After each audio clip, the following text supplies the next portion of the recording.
con el doctor Carlos Ledesma, que pues, para los que están hoy y no lo conocen, es doctor, psiquiatra, psicoanalista, y bueno, pues con una hoja de vida que creo que acá me quedo sentada contándoles. Bueno, este es un conversatorio el cual crea la Corporación Sentir Ser y pues invitadísimos también a conocer. Les estaré compartiendo daticos al finalizar el conversatorio. Si tienen dudas, preguntas y demás, por favor, ahí los van durante la sesión. No hay problema, pueden escribir ahí en el chat y yo le voy compartiendo las preguntas al doctor Carlos. Bueno, estaba diciendo eso, que muchas gracias por invitarme a Erika, al doctor Jaime también, aquí en este espacio tan entrañable, un lugar tan bonito. Y vamos a hablar eso de la depresión, de lo que se entiende por depresión actualmente, esta famosa enfermedad que parece ser que es como de las más... Está considerada por la Organización Mundial de la Salud como la enfermedad de mayor alcance, por lo menos en Occidente. Siempre hay que aclarar, ¿no? Porque el mundo no solamente es una parte del mundo, ¿no? El mundo en Occidente, que es todo lo que tiene que ver con nuestra cultura, nuestra parte religiosa y económica y política. Y lo vamos a hacer una lectura de la depresión desde el psicoanálisis, desde un texto de Sigmund Freud, que él llamó Duelo y Melancolía. Es un texto que es del año 16, se publica en el año 17, la traducción del castellano se tradujo en su momento como Aflicción y Melancolía, y se considera duelo porque tiene que ver con el trabajo que puede hacer el aparato psíquico ante la tristeza. Entonces estamos hablando de depresión y en realidad estamos hablando de tristeza, que es el término que Freud utiliza a lo largo de su obra. Yo me tomé la tarea bueno, tampoco es una tarea de buscar en toda la obra completa de Freud, que está en PDF, en cuántos momentos habla de depresión, y habla muy pocas veces. Él habla de depresión anímica, en un texto del año 1893, habla de depresión concomitante, habla de depresión melancólica. O sea que no utiliza mucho el término depresión, él habla más bien de la inhibición que le produce a una persona, a un sujeto, cuando está pasando por un momento de tristeza, producto de la pérdida de algo, la pérdida de un objeto, que puede ser un familiar, puede ser un ser querido, puede ser la patria, puede ser un ideal, puede ser porque tuvo que emigrar, porque perdió un trabajo, porque lo dejó la pareja. La pérdida a la que estamos todos sometidos produce situaciones de tristeza con las cuales no todo el mundo responde de la misma manera. Entonces la depresión, en realidad, y aquí es una cosa controversial, porque la psiquiatría no lo considera como lo que yo voy a plantear, lo que yo planteo en realidad es una posición que controla, que maneja el psicoanálisis prácticamente de todas las escuelas, la lacaniana, la ortodoxa freudiana o la kleiniana, ¿no?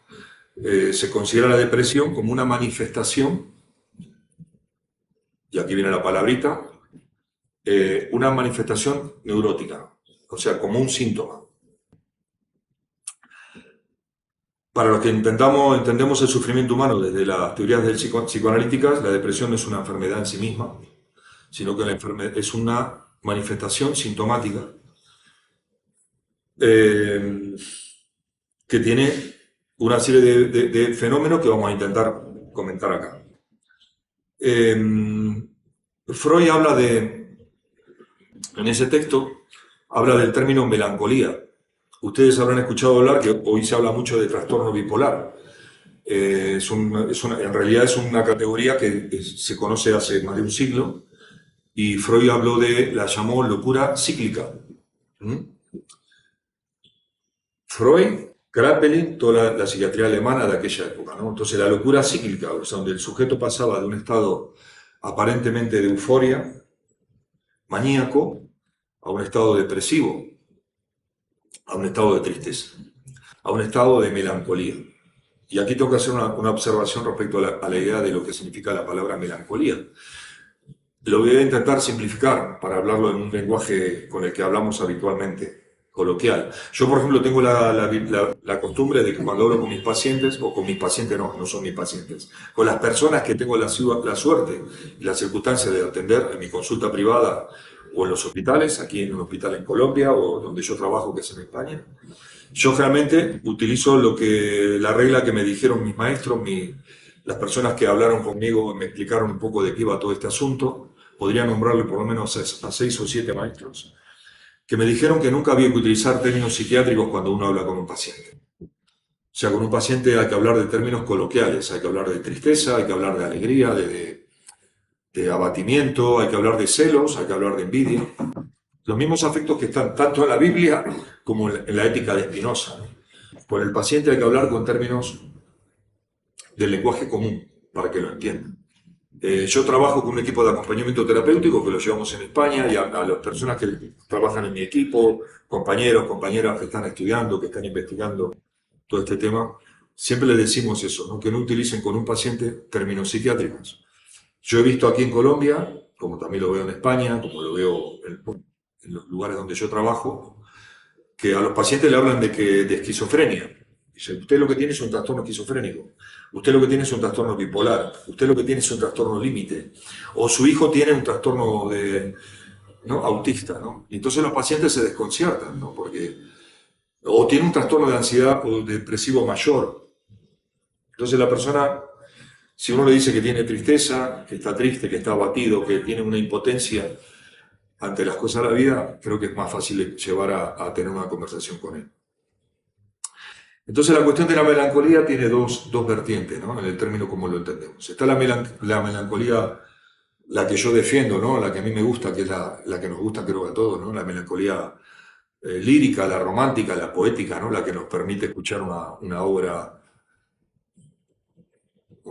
pieza musical, la que nos permite enamorarnos, la que nos permite hacer el amor, la que nos permite hacer un plato de comida estupendo, la que nos permite ver un parque como el que está aquí atrás o ver la cordillera y emocionarnos, ¿no? Esa melancolía que tiene que ver con una tristeza, que lo que hace es que nos abre los poros de la sensibilidad, la que nos permite leer un poema, la que a un poeta le permite escribir un poema, ¿no? Esa cosa melancólica. No se puede producir obras de arte que nos conmuevan desde una alegría extrema, ¿no? Entonces la melancolía esa poética, de la que tanto hablaron, por ejemplo, los surrealistas y un montón de poetas, es la que nos ayuda a vivir, ¿no?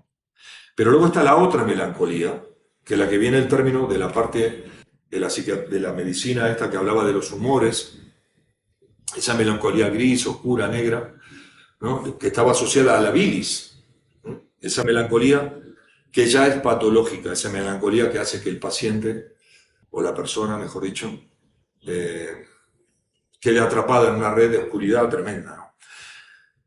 Es lo que se llamó en aquella época, en la época de, bueno, Freud y todos los contemporáneos de él, ¿no? Se hablaba de la locura cíclica, o la locura maníaco-depresiva. Y hoy, para traducirlo en los términos contemporáneos, se habla de trastorno bipolar.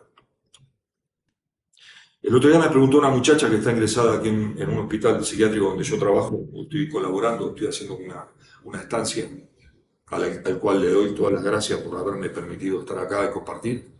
La muchacha me preguntó, una paciente, doctor, dice que me han dicho que yo soy límite, y yo no sé lo que quiere decir eso. Se refería al trastorno límite de la personalidad, ¿no? Entonces, imagínese usted la escena, ¿no? En el pasillo de un hospital psiquiátrico, que una muchacha te pregunte qué es un trastorno límite, ¿no? Y la verdad que está bueno porque a mí me obligó a pensar. Primero, ¿qué escuchó ella qué sintió cuando le dijeron eso? Pensar en la persona que se lo dijo y pensar en mí, en lo que yo estoy estudiando, en lo que investigo todavía, a la edad que tengo sigo trabajando y investigando. El trastorno límite de la personalidad es lo que se llamó borderline, que fue un psicoanalista, por cierto, se llama Otto Kemper, que fue el que habló de trastorno borderline, o sea, el trastorno límite entre la psicosis y la neurosis. Pero claro, decirle eso a un paciente es confundirlo más, a pesar de que ya está encima en un psiquiátrico, que decirle que tiene un trastorno límite, pues no creo que le ayude demasiado. Yo a la muchacha le intenté decir que lo que tenía era una tristeza profunda, como aquí el Monserrate, que espero visitar, que es una montaña aquí, un monte que hay un convento, ¿no? Hay una imagen de la iglesia, de la Virgen, ¿no? A ver si subo el sábado, que todavía no he podido subir. ¿No? Tenía una tristeza a la altura de un monte, ¿no? De una montaña, ¿no? Y entonces lo entendió. Lo entendió. Una persona que aparte tiene problemas de consumo de droga, que también es otro problema asociado a la tristeza. Entonces la depresión, como se entiende la depresión, es un fenómeno,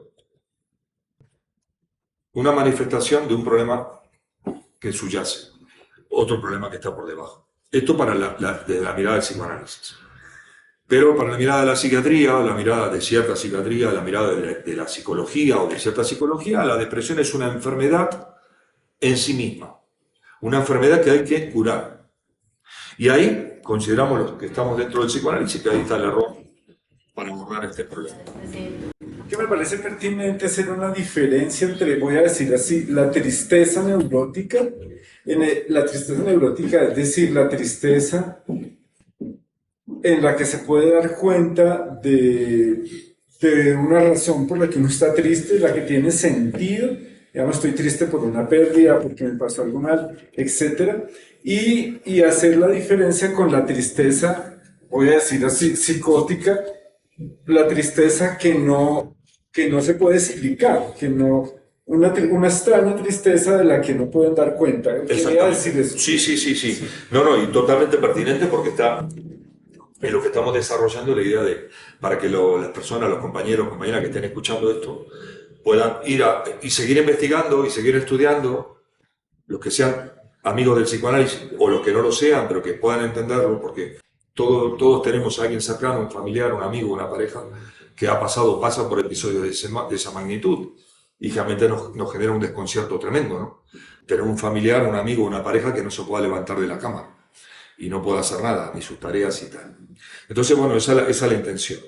La cuestión es esa, que esa tristeza, que a veces es objetiva porque sufrimos la pérdida de un ser querido o de una mascota o de lo que fuera, ¿no?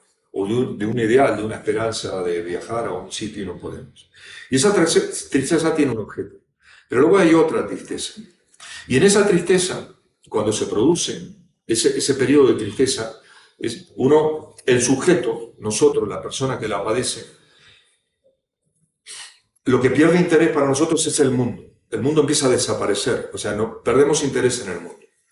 Pero mantenemos nuestra identidad como sujetos. Sabemos que estamos tristes, sabemos que estamos inhibidos y no podemos hacer nada, no podemos levantarnos, no podemos comer, no podemos, yo qué sé. Pero el mundo pierde todo el interés. En el cambio, la melancolía, la patológica, digamos la psiquiátrica, no la romántica, sino la otra, lo que se pierde el valor es el propio sujeto. Lo que se devalúa es el sujeto. Y ahí está la clave. Una persona que perdió a un ser querido y está triste, está arrasado por la pérdida, es raro que esa persona, a los seres queridos, a los cercanos, se ponga a decir y manifestar todo el tiempo, ¿no? Lo triste que está y entonces, no. El que está triste de verdad, por lo general, no lo dice. Lo sufre, llora, pero no está diciendo. Pero el melancólico, en el sentido psiquiátrico, psicótico, del término maníaco-depresivo, lo que sería el trastorno bipolar, que es una psicosis, en ese sentido es una situación psicótica, esa persona se empieza a degradar a él mismo, a sí mismo. No me mereces como pareja, y mujer, que hombres o mujeres le dicen a la pareja, es que yo no te merezco, necesitas una mujer mejor que yo, o un marido mejor que yo. Se devalúa delante del otro, que en realidad no se sabe si devalúa al otro o se está devaluando él. Pero hace como una escenificación casi grotesca, ¿no? Entonces se devalúa el sujeto y lo exhibe. Eso es muy interesante para el clínico, ¿no? Para poder discernir. Porque eso uno puede ver si la persona está triste o la persona se está degradando delante de los demás. Y luego, en el caso del maníaco depresivo, pasa a la contracara, que es la parte maníaca, que es como la negación total del episodio, ¿no? Sale y se va al centro comercial, que tenemos acá, San Martín va y compra, tiene 100.000 pesos y se gasta 1.000.000 de pesos con la tarjeta, hace cosas extrañas con el dinero, generalmente siempre se manifiesta con la cuestión del dinero, o inversiones disparatadas, ¿no? La parte maníaca, ¿no? Como esa alegría ficticia que uno nota que es una alegría actuada. Eso sería lo que se llama hoy día el trastorno bipolar, que es totalmente desconcertante, ¿no? Para nosotros, los médicos, los psiquiatras, los psicólogos. Es muy desconcertante ese comportamiento. Pero quiero señalar que ya Freud hablaba de locuras cíclicas, o sea que ya eso ya estaba escrito. Entonces, esa melancolía, esa pérdida. Y ahora voy a comentar una cosa que creo que puede servir incluso para los que no sean conocedores del psicoanálisis. El otro día participé en una sesión clínica, una supervisión clínica por internet, y se presentó el caso de una persona joven que había sufrido una pérdida tremenda, ¿no? De un ser querido, y esa persona funcionaba, joven, 20 años, seguía funcionando, seguía haciendo sus cosas, no interrumpió su vida cotidiana, seguía estudiando, e incluso empezó a trabajar y buscando un trabajito. Pero resulta que la persona que presentó el caso, que era un terapeuta, un psicoanalista, por cierto, se sorprendían, ¿no? Porque esa persona no manifestaba, no hacía el duelo, no hacía el trabajo del duelo. El duelo es un trabajo psíquico. Ustedes saben que antes las mujeres mayores, las mujeres que se quedaban viudas, usaban un velo el luto, ¿no? Eran 2 años, ¿no? 24 meses. Tenía que estar 24 meses de duelo, ¿no?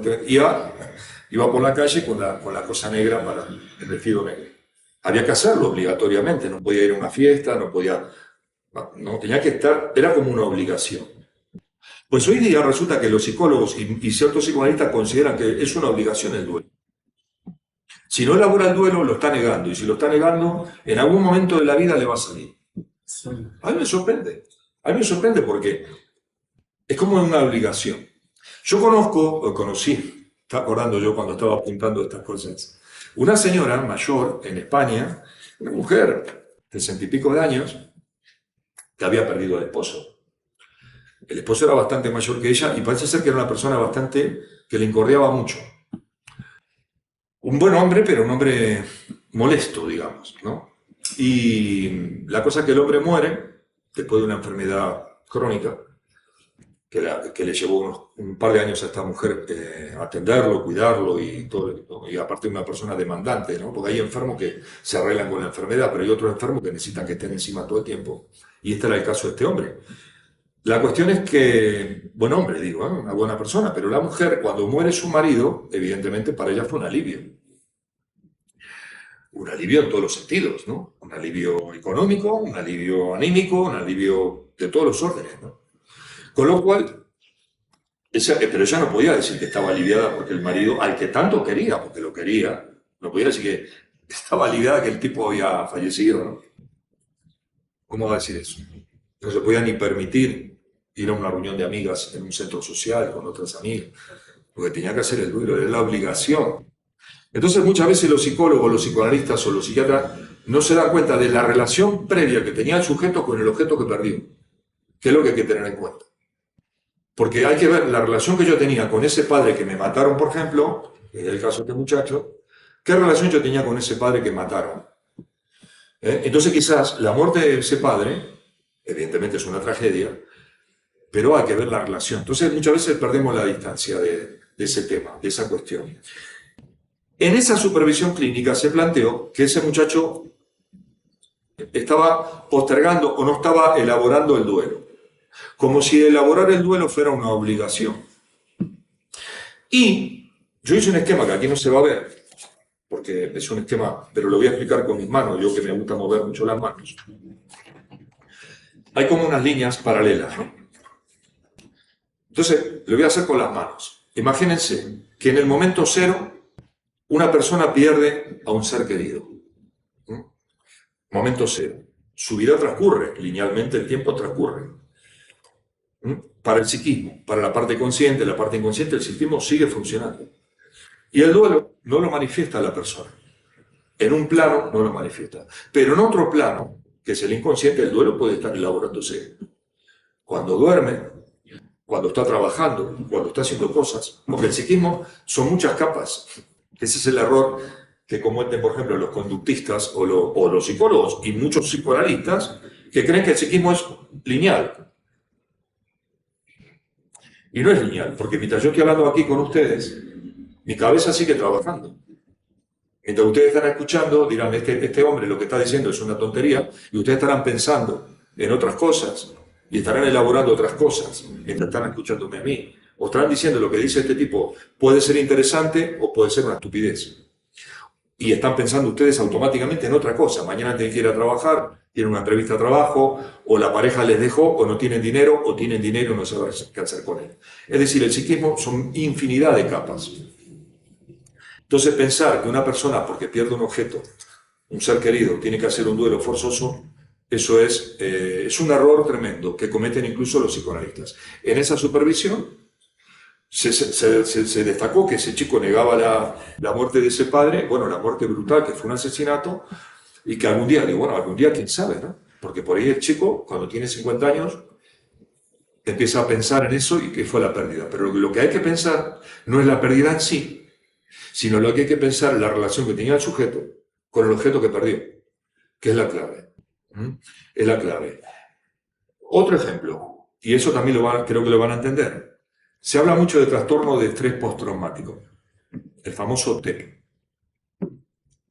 Típico. Hay máster, posgrado, maestrías y no sé qué, trastorno de estrés. Es decir, una persona sufre un acontecimiento a priori traumatizante. No traumatizante. Por ejemplo, un atentado. Un atentado, estalla una bomba y esa persona está allí. Y esa persona sufre el atentado y termina herido. El trastorno de estrés postraumático que pueda tener esa persona, o sea, la situación que le puede impedir, por ejemplo, al día siguiente volver a salir a la calle o o pasar por el lugar donde sucedió el acontecimiento, no es el acontecimiento en sí de que explotó la bomba, sino que el tipo o la persona le genera un montón de problemas y dice, ¿por qué habré ido a tal sitio? Realmente el estrés postraumático tiene que ver con lo que el sujeto no hizo, no con lo que sucedió. Me violaron. Pasé por una calle oscura y me violaron. Es traumatizante una violación, vamos, sin duda ninguna, no estoy diciendo que no lo sea. Obvio, ¿no? Es tremendo, ¿no? Pero la persona se culpa, dice, ¿por qué pasé a tal hora? ¿Por qué salí antes? ¿Por qué salí después? ¿Por qué pasé eso? Se empieza a culpabilizar todo el tiempo. Y el trauma le produce lo que el sujeto no hizo, no lo que le hizo el otro.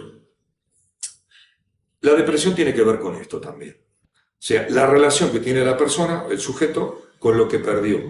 La relación previa. Esto lo dice Freud. El sujeto sabe que perdió algo, dice Freud. Un padre.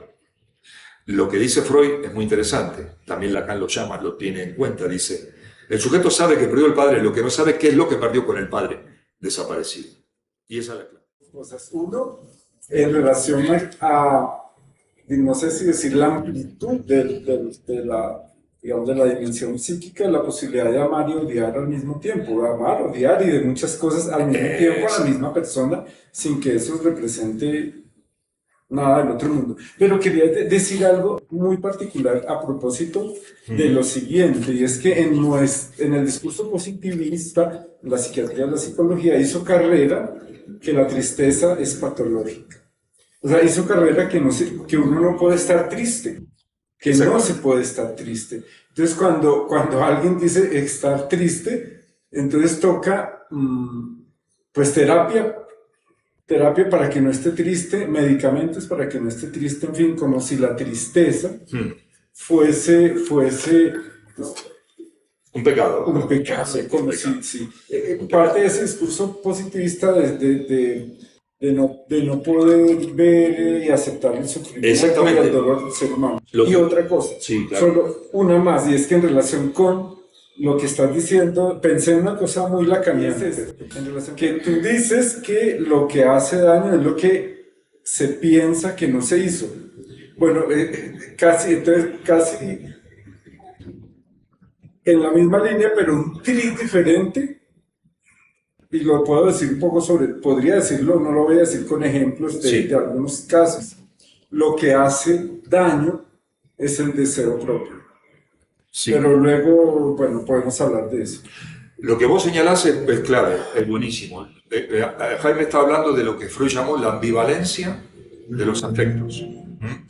La ambivalencia de los afectos está en muchos textos de... Ustedes buscan un PDF de Freud, en cualquiera de las traducciones al castellano, y verán que ponen ambivalencia y aparece, por ejemplo, en Totem y Tabú, aparece la ambivalencia de la afectividad. Y dice Freud, en Totem y Tabú, dice... se manifiesta precisamente en las relaciones del sujeto con las personas que le son más queridas y allí donde menos podía esperársele. Entonces pensemos en nosotros mismos cuando éramos adolescentes. Bueno, siempre somos adolescentes, pero bueno, cuando teníamos la edad de la adolescencia, yo me considero un adolescente. Bueno, decía un profesor mío que ser joven es tener la edad que se tiene, ¿no? Pero bueno, cuando teníamos 20, 16 años, al padre muchas veces lo odiábamos, a la madre, ¿no? Ya cuando vamos creciendo, el odio ese cambia, pero cuando somos pequeñitos a veces es ambivalencia del afecto y realmente se produce con los seres más cercanos a nosotros, los seres queridos. Entonces es crucial la ambivalencia y esa ambivalencia es un concepto en realidad, aunque sea una palabra del léxico común. Hablando también el otro día con otra paciente dentro del hospital, yo tengo lo conté creo que la otra vez, tengo una relación muy buena con los pacientes en el sentido que aprendo mucho de ellos. Y aprendo más de ellos, con ellos, mejor dicho, no de ellos, con ellos, comentando y escuchándolos, que a veces que hablar en un seminario, ¿no? Quizás ustedes, si alguno de ustedes es profesional, van a aprender más con un paciente que escuchándome a mí. Pero bueno, me acordé de la imagen de cómo funciona la psiquiatría biologicista, la psicología biologicista, que todo lo utiliza a través lo quiere resolver a través de los fármacos o de los psicofármacos. Ustedes saben que una persona que se encuentra deprimida va al médico de primaria, de familia, y le dice, doctor, estoy deprimido, entonces el médico de familia le prescribe el antidepresivo y hace el diagnóstico. Paciente que viene acá, trastorno depresivo. Pero el diagnóstico lo hace el paciente. Y dije el otro día, en realidad no lo hace el paciente, lo hace la farmacéutica. Entonces, la persona dice que tiene depresión. Bueno, hay que ver qué es lo que hay en esa depresión. Pero supongamos que sí hay una depresión. Y entonces yo me acordé de la imagen hablando con esta paciente, esta muchacha, que me preguntó por otro tema, y agarré un cuaderno, empezamos a dibujar, y dibujé un hormiguero, ¿no? Dibujé un hormiguero, porque me acordé de una cosa que me pasó cuando yo era chiquito, tenía 8 o 9 años. Yo vivía en una casa en Buenos Aires, en el sur de Buenos Aires, en el barrio San José de Temperley, por si hay alguien que lo esté escuchando. Y ahí pasé mi infancia. Yo nací en el barrio de Villaluro, Liniers, pero me crié en Temperley. Y me acuerdo un día que brotó un hormiguero tremendo, es una zona muy húmeda en esa zona de Buenos Aires. Brotó un hormiguero y salieron un montón de hormigas. Y yo era chico y me asusté, claro, vi tantas hormigas. Entonces, vivíamos en una casa muy humilde, no era de ladrillos, era como de chapa y de madera. Y entonces usted sabe que las hormigas carcomen los cimientos de las casas, ¿no? Y una hormiga puede tirar una casa abajo porque carcomen todo, ¿no? La casa se derrumba. Pero una casa muy precaria, claro. Entonces me acuerdo que vino mi papá a la tarde, que era albañil, y entonces el hombre empezó a echar como un líquido, se echaban, todas las casas tenían como un líquido, por cada agujero se echaba ese líquido, ¿no? El insecticida, que era como un líquido blanco, ¿no? Lechoso. Pero luego había que echarlo por otro, entonces había que echar todos los agujeros donde estaban las hormigas. Porque si uno lo echaba solo en uno, las hormigas salían por otro lado. Me acordé de esta imagen hablando con esta chica, esta muchacha ingresada en el hospital. Se rió mucho y lo entendió, porque yo cuando se lo contaba a ella, lo estaba entendiendo yo también. La psiquiatría muchas veces funciona como eso. Como un hormiguero que aparece un agujero, se manifiesta por un agujero y la psiquiatría va y tapona ese agujero con cemento. Y no tiene en cuenta que debajo del hormiguero hay un montón de canales y las hormigas salen de un canal y salen por otro. Yo puedo tapar un agujero aquí, pero luego la hormiga me sale por el otro lado. Y puedo tapar todos los agujeros, pero claro, tendría que hormigonar todo el territorio, ¿no? La depresión es lo mismo. La tristeza sale por un lado, por un agujero, y el psiquiatra o el psicólogo, ¿no? medica, tapa un agujero. Y esa persona al final, ese momento se levanta el ánimo, es obvio, es un antidepresivo, ¿no? también tiene efectos iatrogénicos. Pero evidentemente, como lo que está debajo no está resuelto, vuelve a aparecer. Ojo, no estoy diciendo que yo estoy a favor de los psicofármacos. Yo estoy a favor del buen empleo de los psicofármacos. Yo tengo colegas psicoanalistas que reniegan de mí porque yo me dedico a la psiquiatría. Y tengo amigos psiquiatras que reniegan de mí porque me dedico al psicoanálisis, con lo cual no me llevo bien con ninguno de los dos. Pero bueno, yo estudio psiquiatría porque me interesa mucho la neurociencia, que vamos a hablar de eso también, me interesa mucho la farmacología, y entonces yo tengo que entender cómo funciona un fármaco. Si yo tengo un paciente que está totalmente hundido en la melancolía y no lo puedo, le tengo que dar un medicamento, le tengo que dar un antidepresivo y seguirlo, pero para que lo levante un poco, para que luego la persona pueda hablar. Pero yo tengo amigos psicoanalistas que no utilizan, no son capaces de llamar a un psiquiatra. Digo, pero ¿cómo vas a atender tú una depresión, una patología, si no tienen idea de lo que es un psicofármaco? Y viceversa, psiquiatras que creen que con el psicofármaco lo van a resolver todo y no saben que hay otra cosa que se llama psicoterapia, que es lo que en realidad va a resolver el problema. Pero hay algo que los dos ignoran, tanto los psiquiatras como los psicólogos, los psicoanalistas, que una depresión, tal como la concibe el DSM-4 o 5, por sí sola, al cabo de 5 o 6 meses remite. Curioso. Remite. Nadie puede estar más deprimido más de 6 meses. Porque el organismo humano, misteriosamente, se empieza a mover. Nadie va a estar 6 meses tumbado en una cama. Al final, la depresión se puede mover. Esto lo comenté hace un tiempo también en un encuentro en Madrid y me dicen, bueno, pues entonces si se cura sola, ¿para que la terapia o la que sea? Digo, bueno, a ver, obviamente, primero, para evitar el sufrimiento de esa persona innecesario. Si podemos acortar el periodo de depresión, pues muchísimo mejor, ¿no? Número uno. Número dos, si la depresión se mantiene y se alarga y la persona está sola, hay gran riesgo de que cometa un gesto autolítico, ¿no? O que intente lastimarse o suicidarse. ¿Qué sucede? Y tercero, intentar evitar que vuelva, que haya una recidiva, ¿no? Una recaída, como se dice. Odio esa palabra. La palabra recaída no la tengo en mi vocabulario, pero la utilizo. Me gusta más, como dicen los cubanos, que el año pasado estuve ahí. Los cubanos cuando tienen problemas con la droga o con el alcohol y están haciendo un tratamiento y luego vuelven a caer, dicen, he tenido un resbalón, que me gusta más. Un resbalón, ¿no? Pero una recaída es como muy fuerte. ¿Por qué? Porque la persona nunca resolvió el problema. Lo dejó como estacionado, aparcado durante un tiempo, pero luego vuelve. Entonces la recaída es como que está curado y luego vuelve a enfermar. No. El problema sigue, como lo del hormiguero. Acuérdense de la imagen del hormiguero. El tema está ahí, el conflicto está ahí. Y si yo no lo tengo en cuenta eso, por mucho que yo le dé medicación o le haga un electroshock, como se hace por aquí, pues no voy a resolver ese problema. Es decir, la depresión por sí sola a los 6-5 meses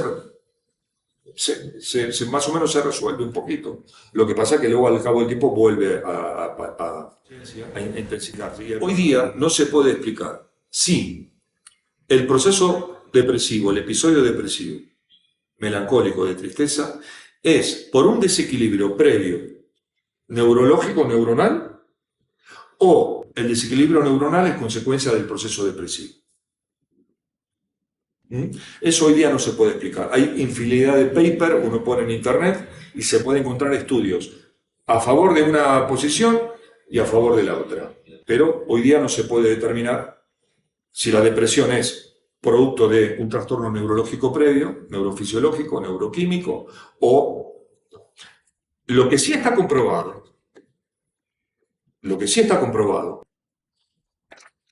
comprobado y recontraestudiado, por un neurólogo que fue premio Nobel de Medicina y Fisiología en el año 1972. Y este hombre, le recomiendo esto, si hay psicoanalistas que están escuchando, los psiquiatras supongo que lo conocerán más, se llama Gerald Edelman, que fue premio Nobel de Fisiología porque descubrió las cuestiones del sistema inmune. Y evidentemente el sistema inmune está afectado por nuestro estado de ánimo. Eso lo hemos comprobado en la epidemia del COVID, personas que en el mismo año tenían 4 o 5 veces el episodio gripal y personas que no tuvieron ningún tipo de episodio. Y cualquiera de nosotros habremos visto que cuando estamos en un estado anímico bajo, donde el sistema anímico nuestro está deprimido, como dice Freud, nuestro sistema inmune, no sabemos cómo, bajan las defensas. Eso sí, está demostrado. Esto lo demostró el doctor Gerald Edelman, por lo cual fue nominado, le dieron el Premio Nobel de Medicina y Fisiología en 1972. Entonces, la depresión, la tristeza es problema de un desequilibrio neurofisiológico o el equilibrio neurofisiológico o es al revés. ¿Quién puso el huevo? La gallina, ¿no? Hoy día eso no se puede explicar a junio de 2024. Lo que sí está claro que nuestra caída del estado de ánimo afecta a nuestro sistema inmune. Si estamos mal de estado de ánimo, sabemos que no tenemos ganas de comer, no tenemos ganas de, se nos cierra el estómago, lo que sea, hay un montón de efectos. Y Diana Carolina hace una pregunta. Dale. ¿Siempre son máximo 6 meses para la depresión? Sí, bueno, esto es una cuestión epidemiológica, estadística, ¿no? O sea, remite, porque el psiquismo humano tiene como una fortaleza, ¿no? Que no, una persona no está tanto tiempo en ese estado. Hay momentos, por eso la psicoterapia tiene que aprovechar esos intersticios, esos momentos donde el sujeto se abre un poquito. Por eso el fármaco ayuda a que el estado anímico se levante un poquito, y en el momento que la persona levanta un poquito el estado de ánimo, ahí tiene ganas de hablar, ahí tiene ganas de ser escuchado, ahí uno puede hacer cosas. En el momento depresivo melancólico es muy complicado porque la persona, el sujeto nos cerramos, o sea, no tenemos ganas de hablar, no tenemos. Entonces, la depresión, digamos, fisiológicamente, esto ya biológicamente, a los 5 o 6 meses remite un poquito. Esto también lo cuenta, hay un doctor argentino que yo les recomiendo, me estoy acordando, el doctor Juan David Nacio, que es un psicoanalista y médico argentino, pero vive en Francia hace muchos años, que fue el que tradujo un par de los seminarios de Lacan, por cierto, y fue discípulo directo de Lacan, Juan David Nacio, que también comentó eso en un estudio, y yo no estoy seguro si fue porque él lo comentó, que yo lo sé, o porque, pero bueno, él lo comentó. Doctor, pero una pregunta, ¿por qué 6 meses, no 5 meses, no 4 meses? Bueno, ¿Cuál es la explicación? bueno, porque el cuerpo humano, ¿por qué vivimos 80 años? No sé. O porque 80, no sé, 75. Hay una cuestión biológica, ¿no? Del cuerpo. Hay como una resistencia del cuerpo. ¿Por qué un hueso se solidifica a los 30 días? Sería la misma pregunta, ¿no? O sea, una fractura de un hueso, si nosotros ponemos el hueso, enfrentamos las dos partes del hueso, solidifica. Y son 30 días. Bueno, en realidad son menos. Son bastante menos días, pero bueno, 30 días se le quita la cayola a la persona. Lo mismo. Le podría explicar lo mismo. No tengo la respuesta. Se me ocurre esa, no se me ocurre otra. ¿Qué es lo que hay previo para que un sujeto, ante la pérdida de un objeto, de un ser querido, vamos a poner, se quede instalado en ese lugar y no retome su vida? ¿Ah? Y caiga en un episodio melancólico en el sentido dramático del término, no en el sentido romántico. Esa persona empieza incluso a pasar por un montón de episodios institucionales, de ingresos, hospitalarios, en altas, bajas y tal, empieza a tomar medicación y esa persona no puede salir de ese embrollo, porque es un embrollo, ¿no? El estado depresivo es un embrollo tremendo. Pero, el psicoanálisis en ese sentido, y otras psicoterapias también, dan la pauta de que hay algo que subyace al trastorno. Si yo pienso la depresión como una enfermedad en sí misma, es una manera de entenderla. Si yo pienso que el episodio depresivo es una manifestación sintomática de otra cosa, es otra manera de entenderla. Porque si no, yo le digo a un paciente que tiene un trastorno de ansiedad, un trastorno depresivo mayor, ¿no? Se llama ahora. Ah, por cierto, una cosa interesante. Hay un fármaco que la Agencia Europea de Medicamentos aprobó, que es la ketamina. Aquí creo que hay una doctora, la doctora Flor lo debe saber. La ketamina es un fármaco tremendo. Es un anestésico que se daba incluso a los equinos, a los caballos y tal. Bueno, se utiliza en medicina, obviamente. Pero la ketamina salió un fármaco en spray. en spray. Esto lleva bastante tiempo en estudio y tal. Finalmente la Agencia Europea de Medicamentos lo aprobó. Creo que fue en el año 2019-20, entre la pandemia empezaba o estaba más o menos empezando. Luego en España, que es el país donde yo resido, donde yo trabajo, se aprobó, la Agencia Española de Medicamentos también lo aprobó.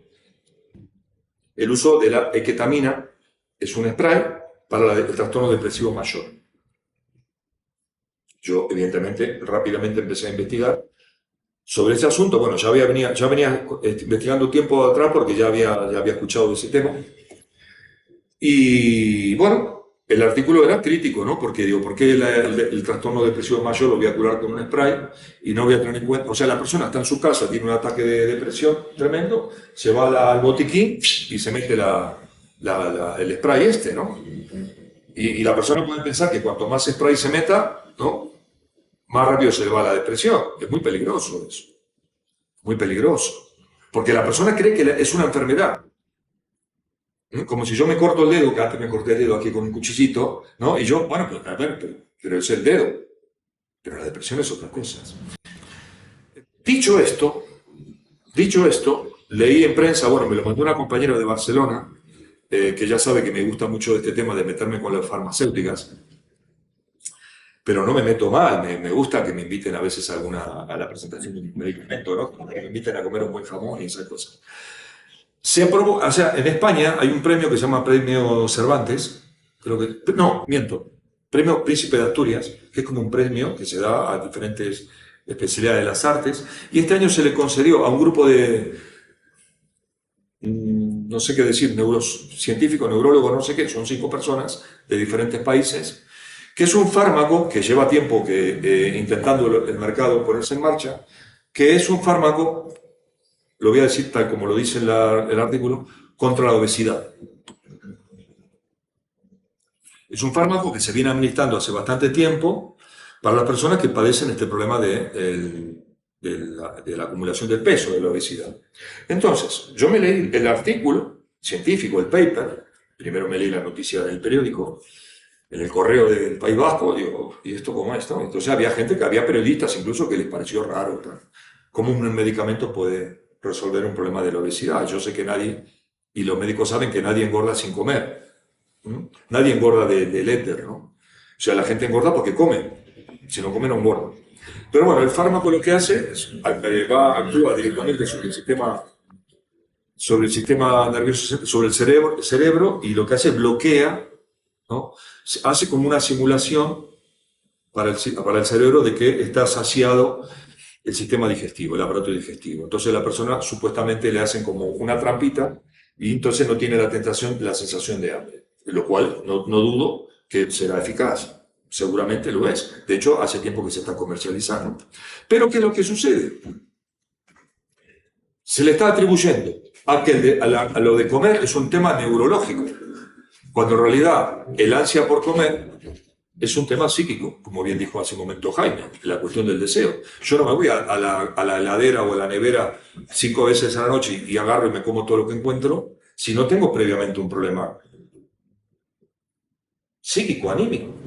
Entonces, este fármaco maravilloso que le han dado el premio del Príncipe de Asturias, ya está comercializado, porque ya está en venta y todo este asunto, genera la fantasía a la persona de que su problema lo va... Esto es como las operaciones de reducción de estómago, ¿no? Entonces, bueno, te reducen el estómago, pero a ver, la persona, hay otro problema anímico que lleva a que uno termine haciendo eso. Entonces, quiero decir que el tema de la depresión, lo mismo que hablamos en la semana anterior del tema de la angustia, tiene que ver con problemas, con desarreglos de nuestro psiquismo, que recibimos a veces golpes duros en la vida y por lo que sea no podemos salir a elaborarlo. Y hay personas que lo resuelven más rápido y otras personas que lo resuelven más tarde, ¿no? Por ejemplo, hay otro trastorno, otra patología que está considerada una enfermedad en sí, que es un tema que llevo años trabajando con ellos, me interesa mucho, que es el de las adicciones, el de las drogas, ¿no? Las personas que consumen la cantidad de sustancias que cada vez son mayores y cada vez más baratas también, ¿no? ¿Y por qué una persona cae en el consumo de fentanilo, por ejemplo, como está pasando en Estados Unidos? Bueno, ya está llegando también a Sudamérica y creo que en Europa. O por qué una persona se intoxica con alcohol o lo que sea, ¿no? Porque, bueno, porque detrás de todo de eso hay otro problema. Y entonces tratar una drogadicción, un trastorno tóxico, un toxicómano, una toxicomanía, como una enfermedad en sí misma, es cometer el mismo error. Es cometer el mismo error. La toxicomanía es un síntoma tremendo que puede llevar a la persona a la muerte, ¿no? O a la cárcel, o a un psiquiátrico, porque detrás hay otro problema. Hay un problema social, hay un problema psíquico, anímico, hay un montón de situaciones que hacen que una persona...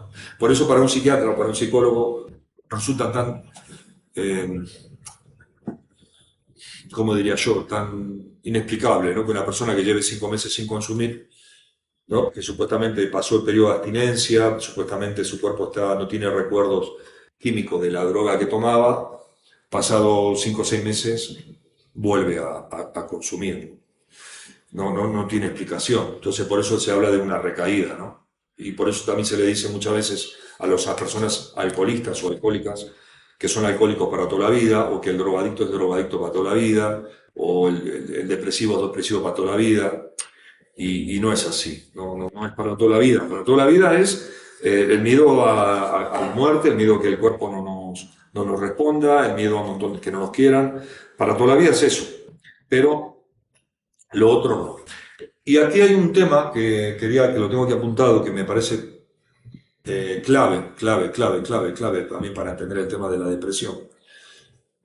Digo ya depresión, no, ustedes saben que me refiero a la tristeza patológica, a esa me refiero, que es lo que subyace a la depresión. Detrás de un trastorno depresivo siempre hay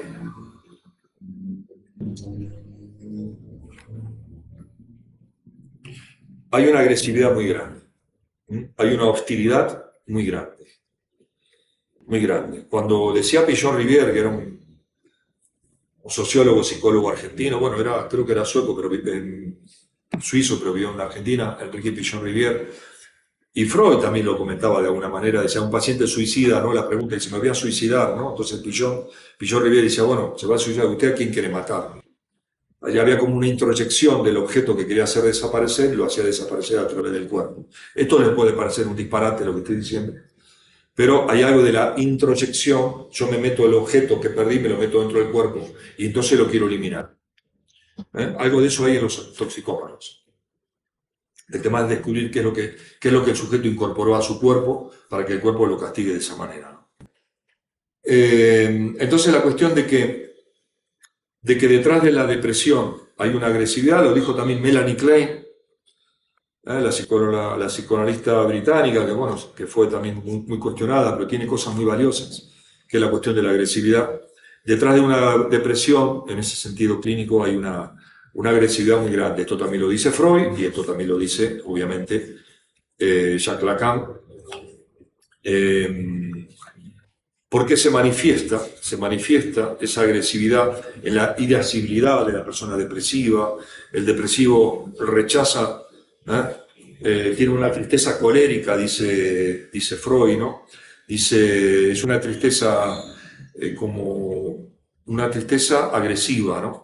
El sujeto depresivo se muestra enojado. Por eso es difícil, o sea, es más sencillo darse cuenta cuando una persona está triste de verdad, porque está pasando un proceso de tristeza muy fuerte, y esa tristeza como inofensiva, o sea, como que no quiere molestar, como que no quiere hacer daño, como que el tipo quiere llorar en un rincón, ¿no? No como el tango. Entonces hay algo de culpa en la depresión en esa depresión, y hay algo de rabia. Por eso, esa agresividad que está latente en esa situación depresiva, por eso sucede que cuando se le da antidepresivos a esa persona, tiene un efecto contrario, porque el antidepresivo ustedes saben que levanta el ánimo. Es decir, cuando levanta el ánimo también levanta la agresividad que el tipo tiene. Y a veces nos quedamos sorprendidos, los médicos, los psiquiatras, los psicólogos, dicen, pero si salió la depresión ahora está súper irascible. Y ahí dicen, es bipolar. Ahí está el gran error, se confunde todo. ¿Por qué? Porque la agresividad estaba previa. Entonces el antidepresivo lo que hace es la pone más en marcha. Y ahí está el gran error que cometemos muchas veces de diagnosticar mal. Y diagnosticamos mal y medicamos mal. Entonces, ¿por qué no hacemos lo que decía Freud? Una verdadera anamnesis clínica. O sea, no dejamos que el paciente relate, ¿no? Historice, haga una narrativa, ¿no? Haga una resonancia, no una resonancia magnética, sino que haga una resonancia narrativa, que el paciente cuente. No lo permitimos. ¿Por qué? Lo comenté el otro día, aquí con Jaime, porque en el hospital, por ejemplo, estamos obligados a diagnosticar. O sea, cuando una persona ingresa hay que diagnosticarla. Tiene que ingresar con un diagnóstico, si no, no ingresa. Entonces, el diagnóstico es lo que ve el médico que está en la puerta, el residente, o el médico de atención de urgencia, diagnostica. Y entonces la depresión no se puede diagnosticar en una sesión, en una entrevista clínica. La depresión, el trastorno depresivo, para ver qué es lo que está en juego, requiere de mucho tiempo, de muchas palabras, de mucha paciencia, de un acompañamiento, ¿no? Un verdadero acompañamiento clínico, terapéutico, ¿no? El psiquiatra, el psicólogo, la psicóloga tiene que ser una persona que acompañe al paciente. ¿Qué es lo que sucede en nuestras prácticas clínicas, en los hospitales, en España, en Argentina, en Colombia o donde ustedes quieran? Los tiempos de atención son breves, 10 minutos, 15 minutos, entonces, y luego lo tenemos que ver dentro de 4 meses. Por eso, en ese sentido, las consultas privadas tienen una ventaja. En la consulta privada uno puede ver a la persona 3 veces a la semana. Luego está el otro problema, el tema económico. Como no todo el mundo puede pagar sesiones de psicoterapia o de psicoanálisis. Como decía a Pedro Laín Entralgo, que fue un historiador de la medicina español, que yo tengo una admiración muy grande a este hombre, un historiador de la medicina, Laín Entralgo dijo que fue Sigmund Freud el que comenzó a desplegar lo que era la verdadera anamnesis clínica. La anamnesis clínica es el relato, el diagnóstico construido por el paciente. Lo que ya decía Hipócrates, ¿no? El diagnóstico se hace con el paciente. Los dos, dialogando entre los dos. Y esto lo decía Laín. ¿Y qué hacemos nosotros en las consultas públicas y en las privadas también? Entrevistas clínicas. Entrevistas clínicas estructuradas. ¿Cuántas veces intentó suicidarse este año? ¿Cuántas veces intentó matar a no sé qué? ¿Cuántas veces no tuvo ganas de levantarse de la cama? ¿Cuántas veces se drogó? La entrevista ya está hecha de antemano. Porque si a mí me preguntan cuántas veces yo intenté suicidarme, yo diría que ninguna. Pero si a mí me preguntan cuántas veces intenté matar a alguien, pues probablemente diría por lo menos 4 o 5 veces. Quiero decir que la entrevista estructurada impide el relato del paciente. Impide que el paciente... Esto que nos pasa en las parejas.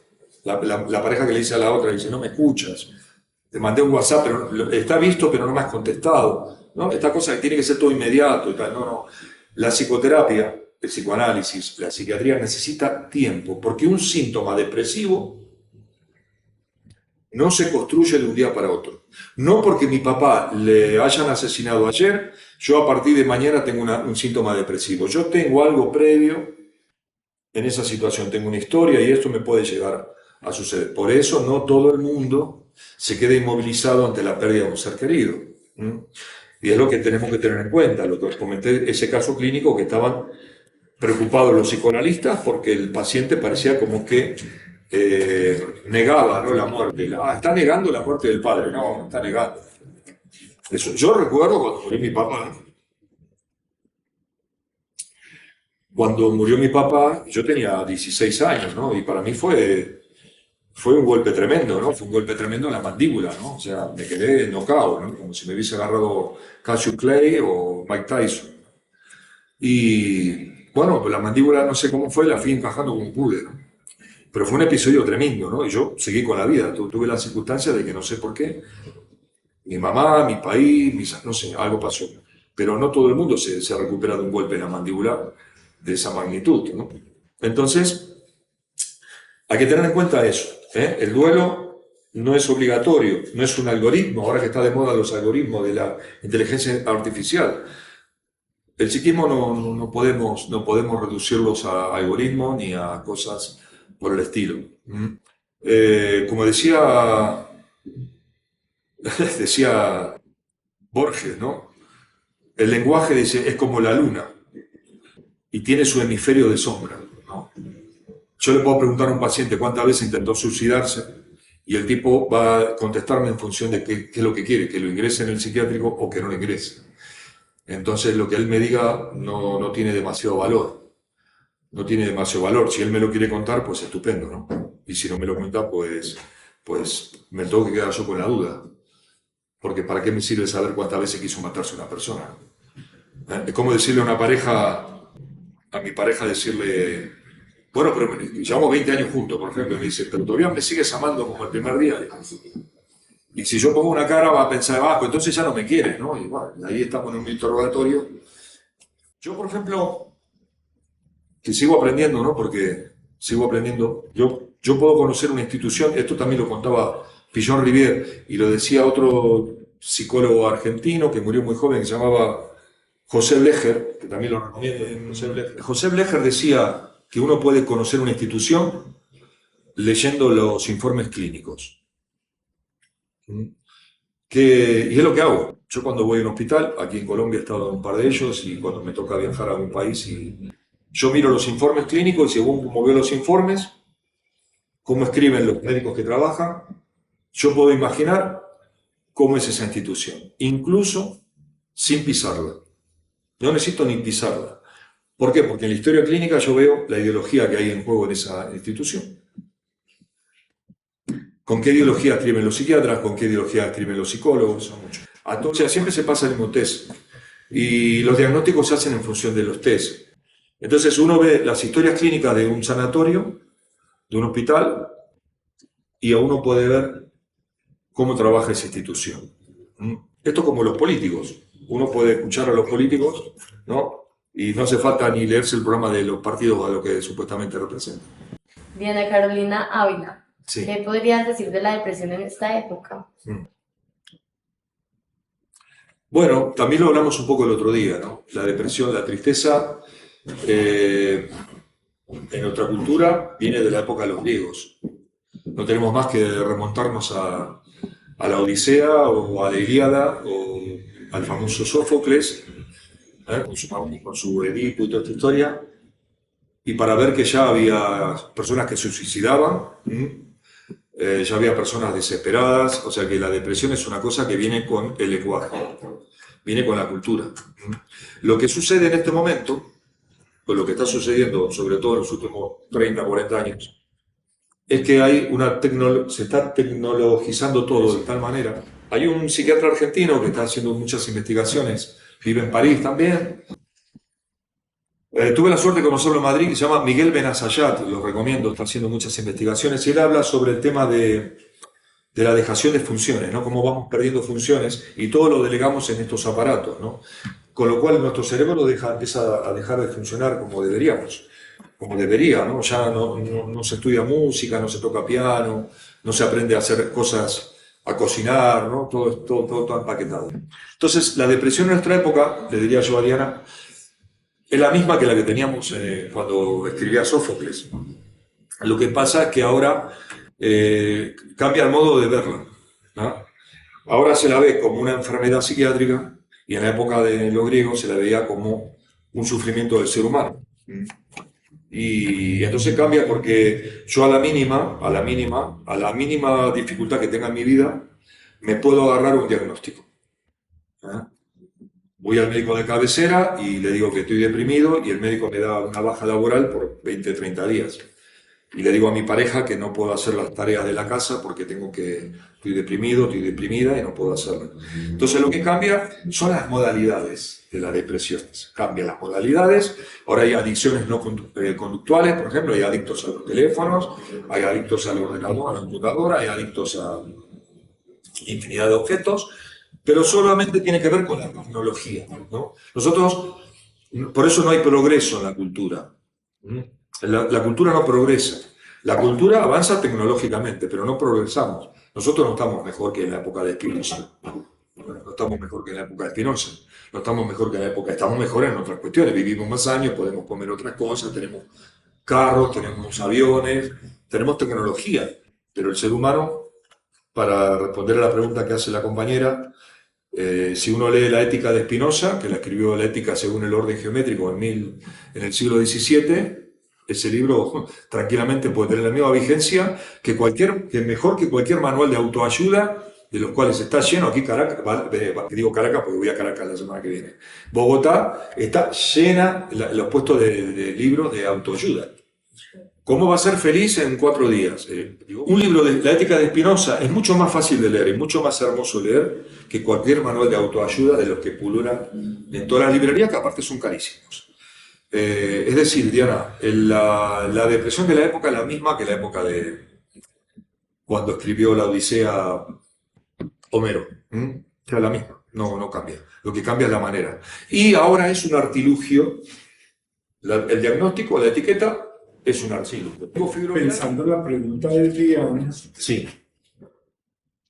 que la depresión es un invento del discurso de la ciencia, Sí, y si podemos decir de las farmacéuticas también, sí. y que lo que siempre ha estado, pues es la tristeza, ¿no? Sí, se ha hecho una mercancía. O sea, de la depresión, continuando con la pregunta de la compañera, Sí. se ha hecho una mercancía más, que yo tengo la receta para esa mercancía.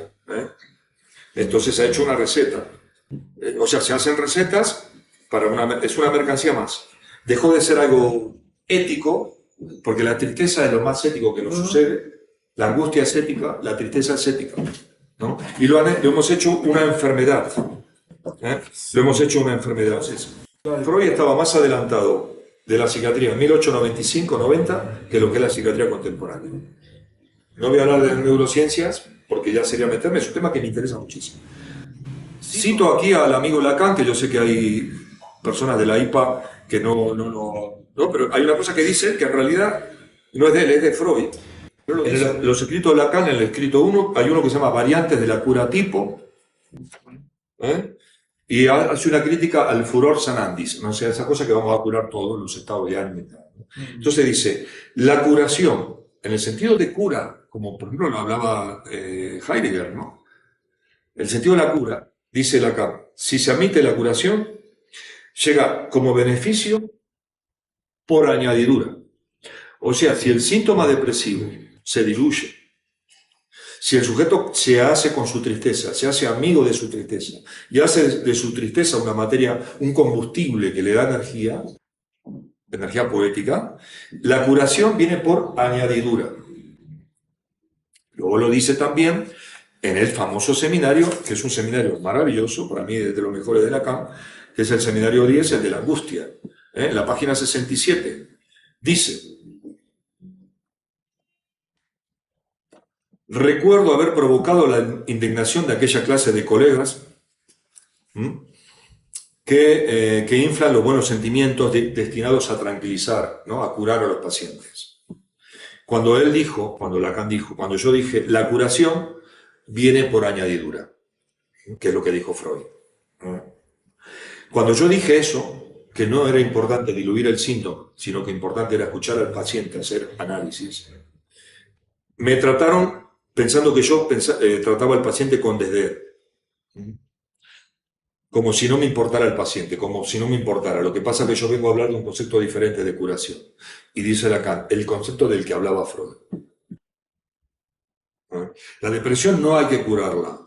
Hay que acompañar al sujeto, hay que hacer resonancia narrativa. Resonancia magnética hay que hacer porque a veces hay personas que tienen problemas de esclerosis, lo dije el otro día, o un trastorno neurológico que se puede ver, hoy día se puede ver, más o menos. Pero resonancia narrativa, o sea que las palabras del paciente me resuenan en mis oídos. Yo tengo que estar dispuesto a escucharlo. Y el paciente, cualquier paciente que sale de una consulta por el solo hecho de ser escuchado, manifiesta un alivio. Por el solo hecho de ser escuchado.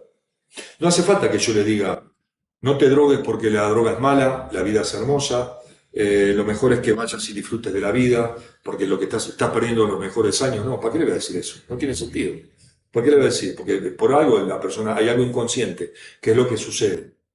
La psiquiatría, la psicología, incluso parte del psicoanálisis, No tienen en cuenta el concepto de inconsciente. La depresión Ujú. es un síntoma, como empezaste diciendo. Sí, es una Es manifestación. una Sí. manifestación. Y en esa medida, lo importante será lo que hay detrás del síntoma, lo que sostiene el síntoma. Sí. Y es posible que lo que sostiene el síntoma, por ejemplo, tenga que ver con la construcción de mi identidad o con las formas de relación, seguramente tiene mucho que ver, seguramente tiene que ver con mi historia, con la relación con mis padres, en fin. Entonces, si uno ya ha entrado en este punto, si uno pudiera decir, pues lo que corresponde es trabajar digamos, de eso que podríamos denominar de la identidad o de la forma de relacionarse o de la historia, de eso es de lo que habría que trabajar. Y si trabajando eso se alivia la tristeza, pues bueno, pues qué bueno. Pero lo fundamental será trabajar lo otro. Claro. Sí, yo tengo un caso que siempre recuerdo. Yo tengo un caso que siempre recuerdo y lo voy a contar ya que Sí. pues también Carlos cuenta casos, yo también cuento un caso. Sí, Y es sí, que porque los casos son los que sí, mejor explican las yo cosas. recibo en consulta a una mujer que está muy afectada, muy triste, se llora, bueno, con un dolor muy, muy fuerte porque su esposo ha fallecido. Su pareja, su esposo ha fallecido recientemente de alguna enfermedad, es más bien que ha sucedido pronto, o sea, en 2 o 3 meses se ha enfermado y ha fallecido, y ella está profundamente afectada. Después de ir un mes a consulta en el hospital, a ir a 3, 4, 5, 6 sesiones, está mucho mejor, Sí. muchísimo mejor, y me lo expresa me da las gracias, en fin, y me dice, a mí que me preocupa es mi hijo de 14 años está muy mal, no quiere volver a estudiar, llora solo, está muy malito, la relación de él con el padre era muy importante, era muy fuerte. Yo le pido a ella que le pida cita, y ella también, además me dice, pues que quiere llevarlas a consulta. Sí. Y ella le pide cita y la cita se la dan con uno de los psiquiatras. Mm. Y entonces, bueno, pasan 2, 3 sesiones más, la señora está muchísimo mejor, más aliviada, más tranquila. Sí. Y yo le pregunto por el hijo y me dice, pues está muy mal porque el doctor le dio unos medicamentos Sí. y entonces está muy callado, está muy encerrado, ya no volvió al colegio. Y yo le pregunto, ¿cuál doctor? ¿Cuáles medicamentos? ¿Cómo así? Entonces, y le digo luego, ¿qué pasó? Y reviso la historia, este es un hecho real, así tal cual, y el psiquiatra le ha puesto trastorno afectivo bipolar y le ha medicado con antidepresivos y Sí. otros, y un grupo grande de medicamentos. Tiene 14 años, muchacho. Tiene 14 años el muchacho. Yo hablé con el psiquiatra. Ese día yo salí del consultorio y fui a buscar al psiquiatra y le dije que este niño está triste porque el padre ha muerto. Mm. Sí. ¿Cómo ha pasado que le ponga ese diagnóstico? ¿Cómo ha pasado que le dé todo este mundo de medicamentos? Bueno, un poco para enlazarlo de nuevo, Sí. la depresión es un síntoma de que algo más está pasando. En Sí. este caso, ellos tienen una pérdida, les duele profundamente cosas, seguramente hay muchas cosas en juego en relación con ese señor que ha fallecido del lado del amor, del odio, de la muerte, del afecto, de lo que sea, de la identidad. Y adicionalmente, tendría que decir pues que estar triste porque el padre o la pareja Obvio. ha muerto, pues es normal, o sea, es Obvio. normal. Si nos molesta ver a alguien triste, pues la solución no es encerrarlo, meterlo debajo de la cama o Sí. encerrarlo Sí. o taparnos las orejas para no escuchar que llora. Sí. Si nos molesta alguien que está triste, la solución no sería mandarlo lejos para no verlo. Pues Acompañado. es muy complejo seguramente aceptar los síntomas. Con la psiquiatría y la psicología está ese problema y es esa dificultad para escuchar y aceptar los síntomas. Hay un afán terrible de acallarlos, de taparlos, de taponarlos, de impedirlos, Sí. como si los síntomas nos generan mucho malestar. Freud y Lacan pues van a plantear que los síntomas son formas, son la manera como se tramita Sí. y cómo se intenta resolver la situación dolorosa. Entonces los síntomas en ocasiones, al contrario, tienen, digamos, o al contrario, no siempre tienen un sentido y además constituyen un intento, como dice Freud acá, un intento de curación. No, Yo voy a ser un poco más drástico que tú, ¿no? Yo lo digo, es una psiquiatría reaccionaria, así de simple. Es una psiquiatría reaccionaria en el sentido que ustedes puedan entender el término reaccionario, ¿no? Es una psiquiatría sin sujeto. ¿Mm? El sujeto está totalmente borrado, ¿no? Porque el sujeto molesta. El sujeto es un objeto al que voy yo a resolverle su desequilibrio neuroquímico. Eso es una psiquiatría que se aplicaba a la Segunda Guerra Mundial o...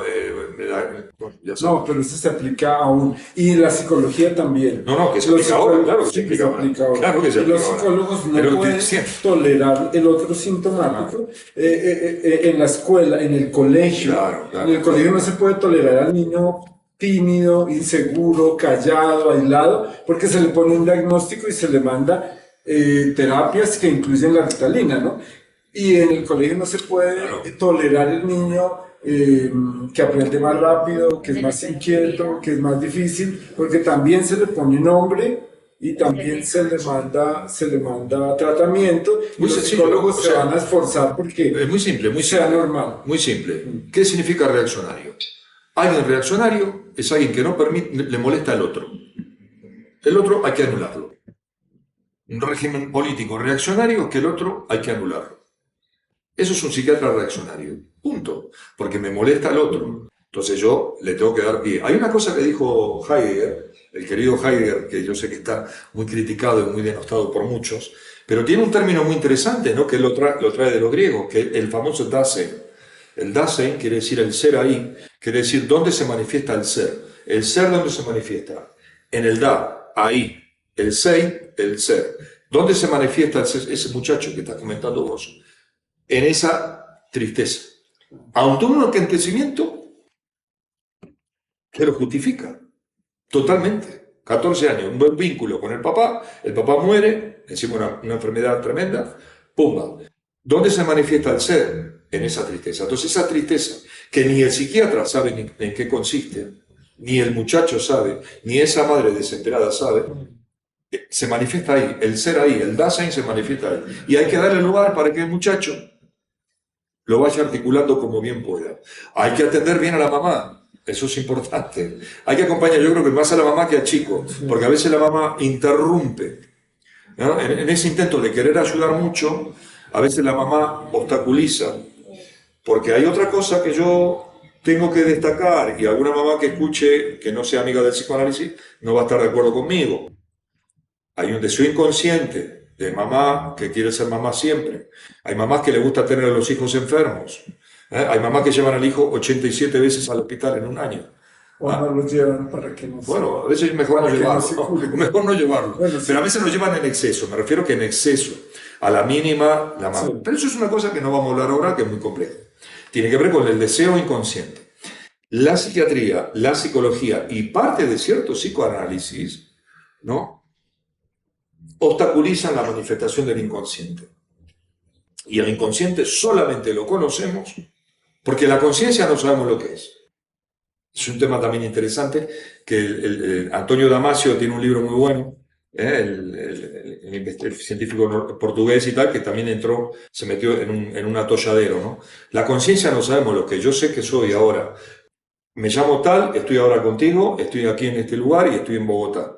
Y sé la hora que es más o menos, y sé eso. Más o menos percibo ciertas cosas. Pero hay que acompañar a la mamá, al chico, pero sobre todo a la mamá. Porque si no, subestimamos al chico. Porque la función materna ya sabemos que es complicada. Entonces, la función hijo todavía no sabemos, porque el niño todavía no es hijo. El hijo se va a hacer después. Todavía es medio huérfano. Entonces, el concepto de inconsciente es la clave de todo este embrollo. En algún momento me leí un libro que se llama La invención de los trastornos mentales y él planteaba como tres formas de cómo se inventaron esos trastornos, ¿no? Cuando hablaban de la inmediatez de los diagnósticos, hay un apartado que habla precisamente del enrolamiento clínico, donde se diagnostica rápidamente y el paciente empieza de alguna manera a vivir todos estos síntomas de este diagnóstico apresurado. Eso. La depresión, lo que mencionaba en un poco el libro, era la depresión y la ansiedad, un diagnóstico, un trastorno que surge del efecto de los fármacos. Digamos que tú que podrías decir de eso, pues digamos tú medicas, pues sí, que podrías decir de estos trastornos que surgen del efecto de un fármaco que evidentemente pues tiene importancia para la industria farmacéutica y pues todo lo que estamos hablando del discurso de la ciencia. Sin duda ninguna, un médico o un psiquiatra puede confundir, nos podemos equivocar, o sea, y errar el fármaco y no ver las consecuencias que pueda tener. Pero por eso hay que ser muy prudente y evitar esos efectos iatrogénicos, ¿no? Los efectos secundarios que pueden suceder. Por eso es importante que un psicoanalista tenga una buena formación médica, ¿no? No que sea médico, pero tiene que tener una formación farmacológica. Y un buen psiquiatra tiene que tener una formación psicoterapéutica. El libro que tú mencionas creo que es de Marino Pérez, que es un profesor de psicología de la Universidad de Oviedo. Tuve la suerte de asistir a un seminario de él. Pero sí, hay una invención de las enfermedades mentales porque hay un interés de las farmacéuticas. Eso es algo que es sabido. Muchas veces se inventa primero la enfermedad, ¿no? O sea, perdón, lo dije al revés. Primero se inventa el fármaco y luego se inventa la enfermedad. El fármaco... Es decir, de la época, ¿no? Es decir, estas enfermedades, entre comillas, surgen de las dinámicas sociales de la época, que es un poco lo que hablamos hoy. Es buenísimo lo que estás comentando, ¿no? Porque nosotros vivimos en lo que se llama Occidente, ¿eh? Y Occidente tenemos una cultura judeo-cristiana, católica cristiana, judeo-cristiana, y nosotros estamos orbitando en torno a un sistema mercantil anglosajón.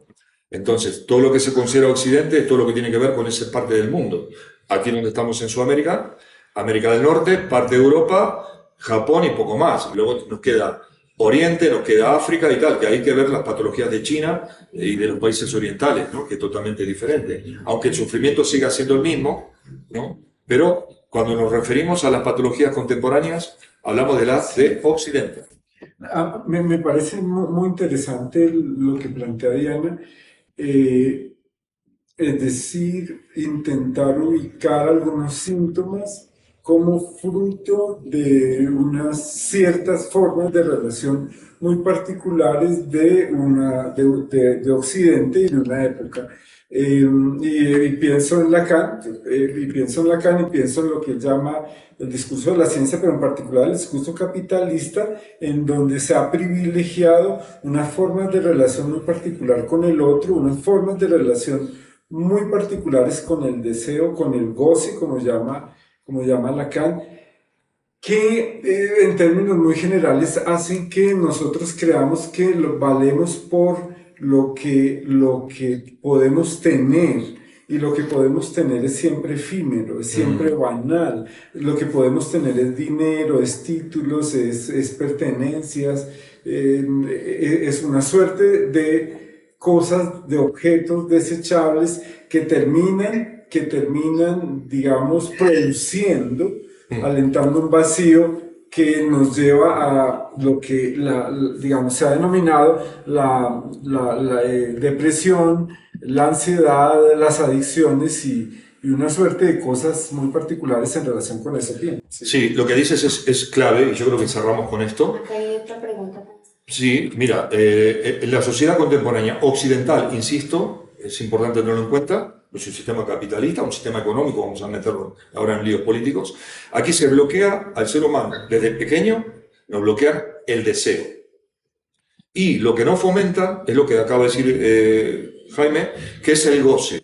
¿Qué quiere decir el goce? El goce no es el gozo en castellano. El goce es ese disfrute paradójico que nos trae consecuencias negativas. Ese es ese exceso de placer que aparentemente yo disfruto, para sufrir. pero sufro. Lo que Freud llamaba el beneficio secundario de una enfermedad. Entonces, el sistema económico, geopolítico en el que estamos inmersos, insisto, en Occidente, es el del goce, como bien dijo Lacan, el club de goce, que es el beneficio, el disfrute, aparente disfrute. Uno lo ve, mira cómo disfruta, mira cómo disfruta. 7 gramos de cocaína, mira cómo disfruta. El disfrute paradójico, con efecto paradójico, con consecuencias negativas para el sujeto, que eso sería lo de menos, porque eso es un problema para él, sino los que tiene alrededor. Entonces se fomenta el goce paradójico y se anula el deseo. Es muy difícil encontrar personas hoy día en Occidente que disfruten, lo hablamos con Jaime antes de empezar la conversación, de su trabajo. Aquí me acuerdo de David Graeber, ¿no? un sociólogo que acaba de morir hace poquito, muy joven, que hablaba del trabajo, así se llama el libro, trabajo de mierda. Así se llama el libro, la traducción al castellano. Tenemos trabajos de mierda, o sea, hacemos cosas que no nos producen deseo ni placer. Como esos psiquiatras reaccionarios, o psicólogos reaccionarios, o psicoanalistas, o profesores reaccionarios, ¿no? Que no tienen capacidad para poder escuchar a un niño y enseñarle una matemática, un teorema de Pitágoras, pues no tienen amor. Pero no es culpa de ellos tampoco, ellos son transmisores de un sistema que está hecho, como bien dijo también Miguel Benazayar, por ahí, que lo nombré antes, para bloquearnos el deseo. Entonces no tenemos deseo, tenemos gula, tenemos gula, como diría, ¿no?, en el Antiguo Testamento. Bien, acá nos pregunta Juan Pablo, ¿cómo creen que Freud y Lacan afrontarían las crisis actuales derivadas de las tecnologías recientes? Ejemplo, acoso derivado de redes sociales, entre otros. Igual, porque insistimos en lo que hablamos, cambia la forma en que se manifiestan los síntomas. O sea, el aburrimiento se manifiesta de otra manera. En vez de estar antes, no sé qué, ahora estoy con el teléfono 800 horas. O sea, Freud y Lacan serían, es como si dijera, Pelé podría jugar al fútbol hoy día, pues sería igual de bueno. O sea, Pelé sería magnífico, o Maradona, jugaría estupendamente. Correrían menos. Y Freud y Lacan hoy día se tendrían que poner un poquito al día, mirando un poco las noticias. Serían buenísimos. No, pero ni siquiera. ¿Cómo responderían? Escuchando al sujeto. Lo mismo, lo que hacían antes. No cambiaría nada el método. No, cobrarían en euros, por ejemplo, porque no habría euros en la época de Lacan. Lacan habría que pagar en euros.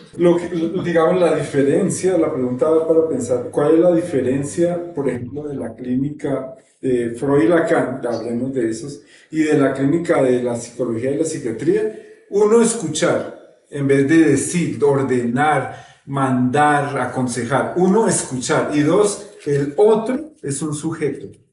No es un objeto. No es un objeto al que yo medico, al que yo recomiendo, al que yo ordeno o le digo cosas. No es un objeto que yo hago. El otro es un sujeto. Y eso sería central, escuchar al sujeto. Sencillo. Me van a permitir los que no sean muy amigos del psicoanálisis, pero hay una cosa clave que estaba diciendo ahora Jaime, que tiene que ver con el método terapéutico, la forma de trabajar desde el psicoanálisis, que es en transferencia. O sea, entre el paciente o el analizante y el analista, o sea, que haya un vínculo transferencial, que haya algo, y lo que va movilizando es lo que se llama la interpretación, ¿no? Que no es la explicación, como muy bien dijo Jaime, no le tengo que explicar al paciente lo mal que se comporta, lo que está desperdiciando su vida. Yo tengo que interpretarlo, y está la cosa artística del psicoanálisis, que no es el momento ahora, pero lo dejo ahí. Interpretación y transferencia. Bueno, muy bien, pues nada, agradecerles la Corporación Sentir Ser a todos ustedes por su asistencia el día de hoy y ante todo al doctor Carlos, que ya pues hasta hoy nos acompaña por acá en la corporación, ya se va de Colombia la otra semana, esperamos que regrese prontamente, acá bienvenido. Y bueno, espero que sigan nuestras redes también, estén muy atentos a próximos eventos. Ya saben que cualquier consulta también que necesiten o acompañamiento, pues acá estamos para acompañarlos. Que tengan una feliz noche. Pues muchísimas gracias y nos veremos muy pronto. Nos veremos también ahora con las redes virtuales. Estaremos en contacto. Pues chao, gracias.